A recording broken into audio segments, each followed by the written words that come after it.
Hello students, আজ আমরা দশম শ্রেণীর গণিতের সপ্তম অধ্যায়ে চলে এসেছি। এই অধ্যায়ে আমরা বৃত্তস্থ কোণ সম্পর্কিত উপপাদ্যগুলি দেখে নেব। প্রথমেই আমরা বৃত্তস্থ কোণ কাকে বলে, কেন্দ্রস্থ কোণ কাকে বলে, তাদের মধ্যে কি পার্থক্য সেই সংক্রান্ত কিছু তথ্য জেনে নেব এবং তারপরে আমরা সেই সম্পর্কিত উপপাদ্য, তার প্রমাণ এবং প্রয়োগ সংক্রান্ত কিছু উদাহরণমালায় চলে যাব। তাহলে শুরু করা যাক। অধ্যায় ৭, বৃত্তস্থ কোণ সম্পর্কিত উপপাদ্য। প্রথমে প্রয়োজনীয় তথ্যসমূহ। সি বিন্দুটি এপিবি এই বৃত্তচাপ বাদে বাকি বৃত্তচাপটিতে অবস্থিত। অর্থাৎ আমরা এই চিত্রটির কথা বলছি, যেখানে আমরা একটা বৃত্ত দেখতে পাচ্ছি, তার মধ্যে এই যে এপিবি বৃত্তচাপ আছে, এই এপিবি বৃত্তচাপের মধ্যে সি বিন্দুটার অবস্থান নেই। সি বিন্দুটা কোথায় অবস্থান করছে? এপিবি বৃত্তচাপ বাদে বৃত্তটার বাকি বৃত্তচাপে অবস্থান করছে। যদি সেরকম হয় তাহলে আমরা বলতে পারবো যে অ্যাঙ্গেল এসিবি, মানে আমরা কার কথা বলছি? এই অ্যাঙ্গেলটার কথা বলছি, এসিবি। তাহলে অ্যাঙ্গেল এসিবি কে বলা হয় বৃত্তচাপ এপিবি এর দ্বারা গঠিত সম্মুখ বৃত্তস্থ কোণ। কেন বলা হচ্ছে বৃত্তস্থ কোণ?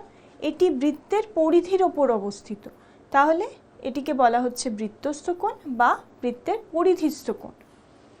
তাহলে এখানে আমরা দেখতে পাচ্ছি যে এপিবি বৃত্তচাপ দ্বারা গঠিত সম্মুখ বৃত্তস্থ কোণ হলো এসিবি। আবার যদি ডি বিন্দুটি এ কিউবি এই বৃত্তচাপ বাদে বাকি বৃত্তচাপটিতে অবস্থিত হয়, তবে এ ডিবি এই কোণকে বলা হবে বৃত্তচাপ এ কিউবি দ্বারা গঠিত সম্মুখ বৃত্তস্থ কোণ। এখানে কি হচ্ছে? একইভাবে আমরা কোন বিন্দুটাকে নিয়েছি? ডি বিন্দু, যেটা বৃত্তের পরিধির ওপর অবস্থিত, এবং তাহলে আমরা বলতে পারছি এখানে যে ডি বিন্দুটা এই এ কিউবি, এই যে বৃত্তচাপটা আছে এ কিউবি, এই বৃত্তচাপের ওপর অবস্থিত নয়, এটা বাদে বাকি বৃত্তচাপের ওপর অবস্থিত। তাহলে আমরা কি বলতে পারি যে এ ডি বি, অর্থাৎ এই যে কোণটা উৎপন্ন হয়েছে সেটা হলো আমাদের এ কিউবি এই বৃত্তচাপ দ্বারা গঠিত সম্মুখ বৃত্তস্থ কোণ। এবার আমরা দেখছি যে এপিবি চাপের দ্বারা গঠিত দুটি সম্মুখ বৃত্তস্থ কোণ এসিবি এবং এডিবি তৈরি হয়েছে। কোথায়? এই চিত্র অনুযায়ী এখানে তৈরি হয়েছে যে আমরা এখানে একটা বৃত্ত নিয়েছি এবং বৃত্তের যে এপিবি চাপ, অর্থাৎ এই যে চাপ, বৃত্তচাপটা, সেই চাপ দ্বারা আমরা দেখতে পাচ্ছি দুটো বৃত্তস্থ কোণ, সম্মুখ বৃত্তস্থ কোণ উৎপন্ন হয়েছে। একটা হলো এসিবি, মানে কোণটা, যেহেতু সি বিন্দুটা বৃত্তের পরিধির ওপর অবস্থিত, তাহলে এই কোণটা হচ্ছে। আর একটা সম্মুখ বৃত্তস্থ কোণ কোনটা? এ ডিবি, মানে এই কোণটা। তাহলে এসিবি ও এডিবি বৃত্তস্থ কোণ দুটি এ ডি কিউ সিবি বৃত্তাংশে অবস্থিত। আমরা আগেই বৃত্তাংশ আর বৃত্তকলা সম্পর্কে পড়ে এসেছি। অর্থাৎ যদি একটা জ্যা বৃত্তকে দুটি অংশে ভাগ করে, তাহলে তার প্রত্যেকটি যে ক্ষেত্র সেটি এক একটি বৃত্তাংশ। অর্থাৎ যদি যে বড় বৃত্তাংশটা পাবো সেটাকে আমরা অধিবৃত্তাংশ, যে ছোট বৃত্তাংশ পাবো তাকে আমরা উপবৃত্তাংশ বলে থাকি। মানে আমরা যদি ধরে নিই এখানে এ আর বি, এটা একটা জ্যা, এই জ্যা আর এই যে বৃত্তচাপটা আছে এ কিউবি, এর দ্বারা যে বৃত্তাংশ, যে ক্ষেত্রটা আমরা পাচ্ছি, এই টোটালটা কি? আমাদের বৃত্তাংশ। তাহলে আমরা এখানে এই ক্ষেত্রের মধ্যে কটা কোণ উৎপন্ন হয়েছে? এ ডিবি, এই ক্ষেত্রের মধ্যে উৎপন্ন কোণ হলো এ ডিবি, এই কোণটা, আর একটা হলো এসিবি, মানে এই কোণটা। তাহলে এই দুটো কোণ কি হচ্ছে? এ ডি কিউ সিবি এই বৃত্তাংশে অবস্থিত। তাহলে আমরা কি বলতে পারি যে এসিবি আর এডিবি বৃত্তস্থ কোণ দুটি একই বৃত্তাংশস্থ। এবার আমরা আরও কিছু প্রয়োজনীয় তথ্যসমূহ দেখে নেব। 4 নম্বর, একই বৃত্তচাপের ওপর অবস্থিত পরিধিস্থ কোণ বা বৃত্তস্থ কোণ x ডিগ্রি হলে কেন্দ্রস্থ কোণ হবে 2x ডিগ্রি। এই সংক্রান্ত আমরা একটি উপপাদ্যের প্রমাণ আমরা দেখে নেব এরপরে। প্রথমে এটা কি বলতে চেয়েছি সেটা একবার দেখে নিই, যে যদি আমরা একটা বৃত্ত আঁকি, এখানে এই বৃত্তে যদি সি ধরা হচ্ছে যে বৃত্তের পরিধির ওপর অবস্থিত একটি বিন্দু, আর এখানে আরও দুটো বিন্দু আমরা নিয়ে নিচ্ছি, এ বি আর এ পি বি আমরা নিয়ে নিচ্ছি একটা বৃত্তচাপ। তাহলে এ পি বি বৃত্তচাপও বলতে পারি বা আমরা উপচাপও বলতে পারি, যেহেতু এই বৃত্তচাপটা এখানে ছোট বৃত্তচাপটা না হচ্ছে, বড়টা নিলে আমরা কি বলতাম, আমরা অধিচাপ বলতাম। তাহলে এখানে যে আমরা বৃত্তচাপ নিয়েছি এপিবি, তাহলে সেক্ষেত্রে যদি আমরা এসি আর সিবি এই দুটো যদি যোগ করি, তাহলে আমরা এই যে কোণটা পাচ্ছি এসিবি, সেটা হচ্ছে এপিবি বৃত্তচাপ দ্বারা উৎপন্ন সম্মুখ বৃত্তস্থ কোণ। এবার যদি এখানে বৃত্তের কেন্দ্র আমরা ও ধরি এবং এখানে এও এবং ও বি যুক্ত করি, তাহলে এখানে যে কোণটা উৎপন্ন হচ্ছে এ ও বি, সেটা হচ্ছে বৃত্তের কেন্দ্রস্থ কোণ। তাহলে এখানে বলা হয়েছে যে বৃত্তচাপের ওপর অবস্থিত পরিধিস্থ কোণ বা বৃত্তস্থ কোণ যদি এই কোণের মান হয় x ডিগ্রি, তাহলে কেন্দ্রস্থ কোণের মান হবে 2x ডিগ্রি। আবার বিপরীতভাবে এটাও বলা হয়েছে যে পরিধিস্থ কোণ বৃত্তের একই চাপের ওপর অবস্থিত কেন্দ্রস্থ কোণ যদি x ডিগ্রি হয়, প্রথমে আমরা 2x ডিগ্রি ধরেছিলাম, তারপর যদি আমরা এটাকে x ডিগ্রি করে দিই, তাহলে আমাদের যে পরিধিস্থ কোণের মান হবে সেটা কি হবে x/2, মানে হাফ x ডিগ্রি। তারপর একই বৃত্তচাপের ওপর অবস্থিত দুটি পরিধিস্থ কোণ x ডিগ্রি ও y ডিগ্রি হলে x এবং y ডিগ্রি পরস্পর সমান হবে। এখানে বলা হচ্ছে একই বৃত্তচাপের ওপর অবস্থিত দুটি পরিধিস্থ কোণ যদি x ডিগ্রি আর y ডিগ্রি হয়, মানে ধরা যাক একইভাবে এটা এ পি বি বৃত্তচাপ, দুটি কোণ আমরা আঁকছি, একটা x ডিগ্রি আর একটা y ডিগ্রি, তাহলে এদের মান কি হবে, সমান হবে। আর অর্ধবৃত্তস্থ কোণের পরিমাপ 90 ডিগ্রি। এই সংক্রান্ত আমরা প্রমাণ দেখব, উপপাদ্যের প্রমাণ দেখে নেব। আচ্ছা, আরও কিছু তথ্যসমূহ এখানে বলা হয়েছে যে সমকোণী ত্রিভুজের অতিভুজকে ব্যাস করে অঙ্কিত বৃত্ত সমকৌণিক বিন্দুগামী হয়। মানে যদি আমরা এখানে একটা সমকোণী ত্রিভুজ আঁকি, সেই সমকোণী ত্রিভুজের অতিভুজ কোনটা হচ্ছে, এটা লম্ব হচ্ছে, এটা ভূমি, আর এটা অতিভুজ। তাহলে অতিভুজকে যদি আমরা ব্যাস করে যদি কোনো বৃত্ত অঙ্কন করি, অর্থাৎ ব্যাস মানে কি, আমরা ধরে নিচ্ছি এটা অতিভুজ, ধরা যাক এ বি অতিভুজ, সেটাকে ব্যাস করে মানে তার যে মাঝের বিন্দুটা হবে সেটা কেন্দ্র, কারণ এই অবধি ধরে নিচ্ছি এটা ও, তাহলে এও আর ও বি এটা বৃত্তের ব্যাসার্ধ হয়ে যাচ্ছে। তাহলে আমরা যে বৃত্তটা পাবো সেটা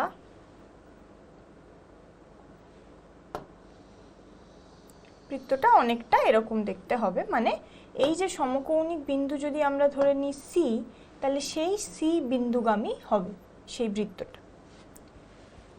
8 নম্বর, সমদ্বিবাহু ত্রিভুজের সমান বাহুর যে কোনো একটিকে ব্যাস করে অঙ্কিত বৃত্ত ভূমিকে সমদ্বিখণ্ডিত করে। সমদ্বিবাহু ত্রিভুজ কীরকম দেখতে হয়, এরকম, অর্থাৎ এর দুটি বাহু, অর্থাৎ এই বাহু আর এই বাহুটা ধরা যাচ্ছে, দুটো বাহু সমান হয়, আর এটা হচ্ছে ভূমি। তাহলে এই দুটির মধ্যে একটি বাহুকে যদি ব্যাস করে আমরা বৃত্ত অঙ্কন করি, তাহলে বৃত্তটা ভূমিকে সমদ্বিখণ্ডিত করবে। এবার আমরা আসছি প্রয়োজনীয় উপপাদ্য। এখানে প্রথমে উপপাদ্যে বলা হয়েছে যে একই বৃত্তচাপের ওপর অবস্থিত কেন্দ্রস্থ কোণ বৃত্তস্থ বা পরিধিস্থ কোণের দ্বিগুণ, এটা আমরা প্রমাণ করব। দ্বিতীয়টি, কোনো বৃত্তের একই বৃত্তাংশস্থ কোণগুলির মান সমান। এবং তৃতীয় হলো অর্ধবৃত্তস্থ কোণ সমকোণ। এই তিনটি উপপাদ্য আমরা প্রমাণ করব। চতুর্থতে বলা হয়েছে যদি দুটি বিন্দু সংযোজক রেখাংশ তার একই পাশে অবস্থিত অপর দুটি বিন্দুতে দুটি সমান কোণ উৎপন্ন করে তবে ওই বিন্দু চারটি সমবৃত্তস্থ হবে। এই উপপাদ্যটি আমাদের প্রমাণের অন্তর্ভুক্ত নয়, মানে এর যে প্রমাণ সেটা আমাদের মূল্যায়নের অন্তর্ভুক্ত নয় বলে এটি আমরা প্রমাণ করছি না। আমরা প্রথম তিনটে প্রমাণ এবার দেখে নেব।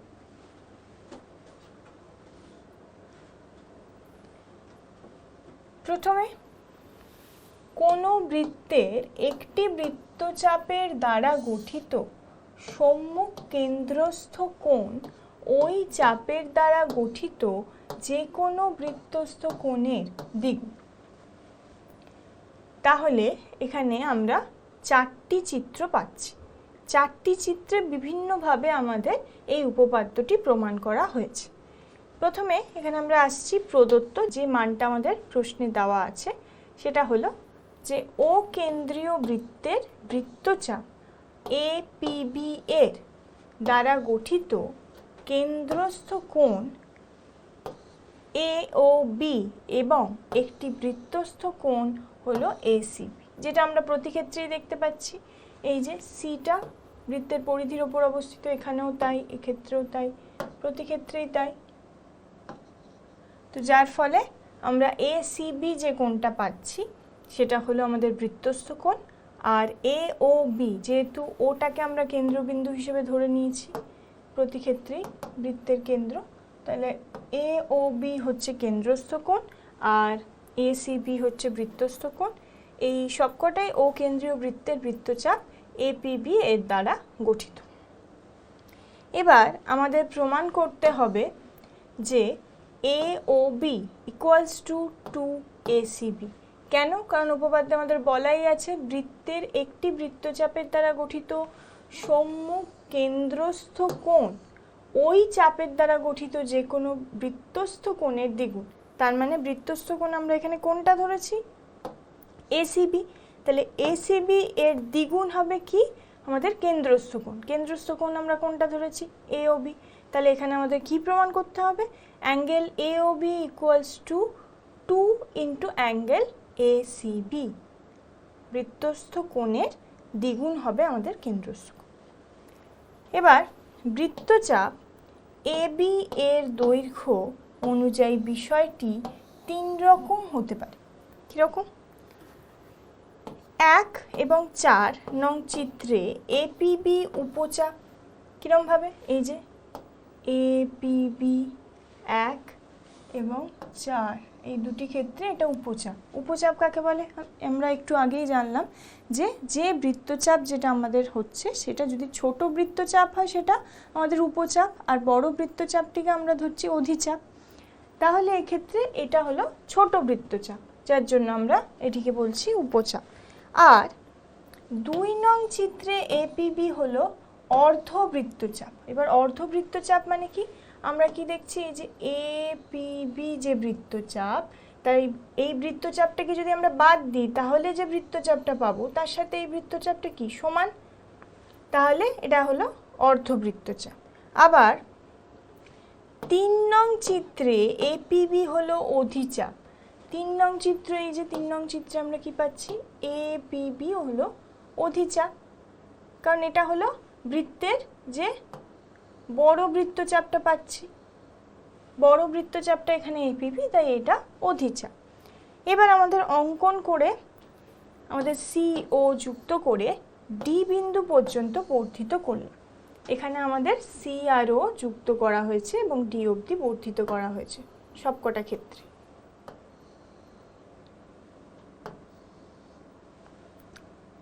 এবার আসছি আমাদের প্রমাণ।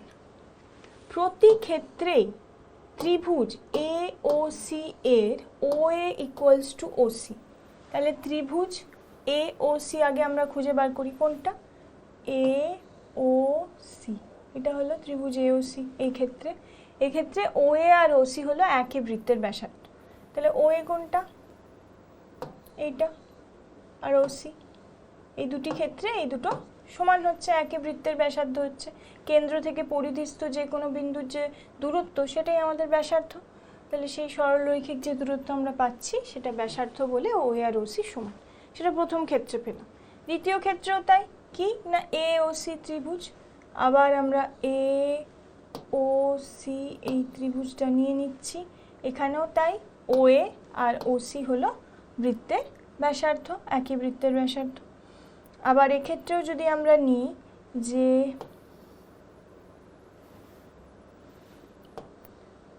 এ ও আর সি, তাহলে এক্ষেত্রেও ও এ আর ও সি এটা একই বৃত্তের ব্যাসার্ধ। আর এক্ষেত্রে এ ও সি এই যে ত্রিভুজটা পেলাম, এক্ষেত্রেও আমাদের ও এ আর ও সি হলো একই বৃত্তের ব্যাসার্ধ, তো এরা সমান হয়ে গেল। তাহলে আমরা বলতে পারি যে এই যে কোণটা আমরা পাচ্ছি ও সি এ, সেই কোণটা আমাদের ও এ সি এর সাথে সমান। অর্থাৎ ও সি এ কোণটা এই কোণ, ও সি এ এই যে কোণটা পাচ্ছি সেটা আমাদের ও এ সি এই কোণের সাথে সমান। একইভাবে ও C A R O A C এটা ও C A O A C, আর এক্ষেত্রে ও C A R O A C. কী করে হচ্ছে? কারণ যদি আমরা ত্রিভুজের একটা ত্রিভুজ ধরে নিচ্ছি, তার ধরে নিচ্ছি আমাদের দুটো বাহু পরস্পরের সাথে সমান, তাহলে সেটা কি হয়ে গেল? সেটা সমদ্বিবাহু ত্রিভুজ হয়ে গেল। সমদ্বিবাহু ত্রিভুজের ক্ষেত্রে আমরা কি দেখি? যদি আমরা ধরি এই বাহুটা সমান আর এই বাহুটা সমান, এই দুটো বাহু পরস্পরের সাথে সমান, তাহলে এই বাহুর বিপরীতে যে কোণটা মানে এই কোণটা, আর এই বাহুর বিপরীতে যে কোণটা মানে এই কোণটা, এরাও পরস্পরের সাথে সমান হবে।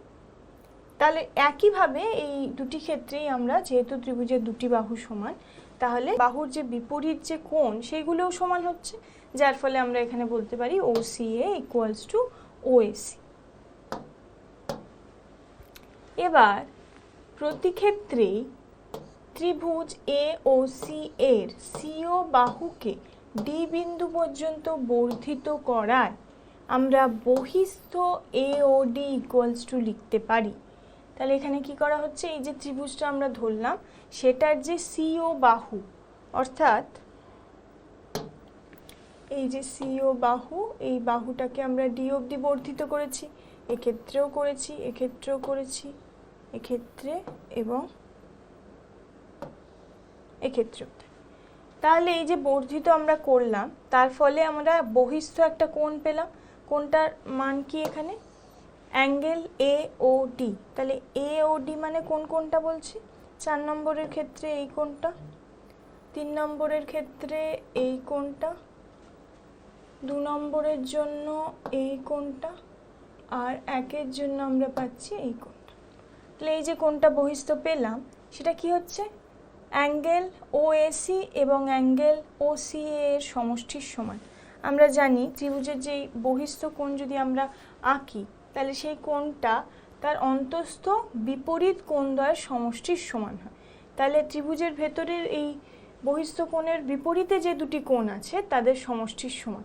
যেমন যদি আমরা প্রথম ক্ষেত্রে ধরে নিই, যেমন এ ও ডি, এটা একটা বহিস্থ কোণ এই কোণটা, তাহলে তার বিপরীতে ত্রিভুজের অন্তস্থ যে কোণ দুটি আছে তাদের সমষ্টি, অর্থাৎ ও এ সি এবং ও সি, এদের সমষ্টির সমান হবে। তাহলে সেটাই এখানে লেখা হয়েছে। দ্বিতীয় ক্ষেত্রেও তাই, এ ও ডিটা হলো বহিস্থ কোণ, তার ভেতরে যে বিপরীত অন্তস্থ কোণ, অর্থাৎ এখানে হচ্ছে কি এ সি ডি যদি আমরা ধরি, বা ও সি এও ধরি একই কোণ, আর ও এ সি এই দুটি কোণ। আবার এক্ষেত্রেও তাই, ও C A R O A C, এক্ষেত্রেও তাই, ও C A O A C. তাহলে এক্ষেত্রে আমরা প্রতি ক্ষেত্রেই পেলাম যে বহিস্থ এ ও ডি কোণ ও এ সি কোণ এবং ও সি এ কোণের সমষ্টির সমান। আবার আমরা এক্ষুনি কি দেখে এলাম যে O C A equals to O A C, যেটা এখানে আমরা লিখলাম। তাহলে তার ফলে আমরা এটাকে কি লিখতে পারি? আমরা ও এ সির জায়গায় ও সি এ দিয়ে প্রতিস্থাপন করে আমরা লিখতে পারি যে এটা ইকুয়ালস টু 2 অ্যাঙ্গেল ওসি, সেটাকে আমরা 1 নম্বর সমীকরণ হিসেবে লিখছি। তারপরে প্রতি ক্ষেত্রেই ত্রিভুজ বিওসি এর ওবি ইকুয়ালস টু ওসি, যেটা একই বৃত্তের ব্যাসার্ধ। এবার ত্রিভুজ বিওসিতে আসছি। বিওসিটা কি? বি ও সি, এই ত্রিভুজটা, ত্রিভুজ বি ও সি, এই ত্রিভুজটার কথা বলা হচ্ছে প্রথম ক্ষেত্রে। এবার দ্বিতীয় ক্ষেত্রে হলো বি ও সি, দ্বিতীয় ক্ষেত্রে হলো বিওসি এই ত্রিভুজটা, আর তৃতীয় ক্ষেত্রে আবার বিওসি এই ত্রিভুজটা, আর চতুর্থ ক্ষেত্রেও আমরা দেখছি বিওসি এই ত্রিভুজটা। প্রত্যেকটি ক্ষেত্রেই বিওসি এর ওবি ইকুয়ালস টু ওসি। তাহলে এখানে ওবি কোনটা? এটা ওবি, আর ওসি হলো আমাদের এই বাহুটা। তাহলে এই দুটো আবার বৃত্তের ব্যাসার্ধ হয়ে যাচ্ছে, একই বৃত্তের ব্যাসার্ধ বলে এরা পরস্পরের সাথে সমান। আবার এক্ষেত্রে ওবি আর ওসি, মানে এটা ওবি এটা ওসি, তাহলে এই দুটো সমান। আবার ওবি আর ওসি এটা সমান। আবার এক্ষেত্রে ওবি আর ওসি সমান। তাহলে এই প্রতি ক্ষেত্রে আমরা দেখতে পাচ্ছি যে বিওসি ত্রিভুজের ক্ষেত্রে ওবি আর ওসি সমান হচ্ছে। তাহলে আমরা কি বলতে পারি যে OBC angle OBC equals to angle OCB, এই দুটি কোণ সমান হচ্ছে। কিভাবে? আমরা এর আগেই দেখে এলাম যে যদি দুটি বাহু ত্রিভুজের সমান হয় তাহলে সেই বাহুর যে বিপরীত কোণগুলো হবে সেগুলো পরস্পরের সাথে সমান হবে। তাহলে এক্ষেত্রে আমরা কি দেখছি যে ওবিসি আর ওসিবি, ওবিসি মানে এই কোণটা সমান, কারণ এই বাহুটা সমান, আবার এই বাহুর জন্য আবার এই কোণটা সমান, তাহলে এই দুটো কোণ সমান, যেটাকে আমরা এই নীল কালিতে দেখানো হচ্ছে, এই দুটো কোণ সমান। আবার এক্ষেত্রেও তাই, ওবিসি মানে এই কোণটা আর ওসিবি মানে এই দুটো কোণ সমান। এক্ষেত্রেও ওবিসি আর ওসিবি এই দুটো কোণ, এক্ষেত্রে ওবিসি আর ওসিবি মানে এই দুটো কোণ সমান। তাহলে আমরা প্রতি ক্ষেত্রে কি পাচ্ছি যে বিওসি এর সিও বাহুকে ডি বিন্দু পর্যন্ত বর্ধিত করায় বহিস্থ আমরা এক্ষেত্রেও আর একটা কোণ পাচ্ছি। সেই কোণটা কি? বহিস্থ কোণ হলো বিওডি। বিওডিটা এখানে আমরা বিওডি মানে এখানে এটা বর্ধিত করা হয়েছে না, তো এই কোণটা হলো বিওডি। তাহলে এই বিওডি কোণ আবার তাদের ত্রিভুজের অন্তস্থ যে বিপরীত দুটি কোণ আছে তাদের সমান হচ্ছে। যেমন এই বিওডি, তাহলে ওসিবি আর ওবিসি এর সমষ্টির সমান। তাহলে ওসিবি কোনটা? এই কোণটা, এইটা আর এই কোণটা এদের সমষ্টির সমান। আবার এক্ষেত্রেও বিওডি কোণটা, বিওডি এই যে বহিস্থ কোণ, তাদের এই দুটো কোণের সমষ্টির সমান হচ্ছে। আবার এখানে বিওডি মানে এই কোণটা, তাদের অন্তঃস্থ বিপরীত যে কোণ দুটির সমষ্টির সমান হচ্ছে, মানে এই দুটি কোণের সমষ্টির সমান। আবার যদি এখানে দেখি তাহলে বিওডি মানে এই টোটাল এই কোণটা হচ্ছে, তাহলে তাদের সাথে এই দুটি কোণের সমষ্টির সমান। তাহলে সেটাকে আমরা এর আগেই বের করে এলাম কি ওবিসি আর ওসিবি এই দুটি কোণ পরস্পরের সাথে সমান। তাহলে এই ওসিবি আর ওবিসি এই দুটির সমষ্টিকে আমরা কি লিখতে পারি? 2 ওসিবি, যেহেতু ওবিসি ইকুয়ালস টু ওসিবি।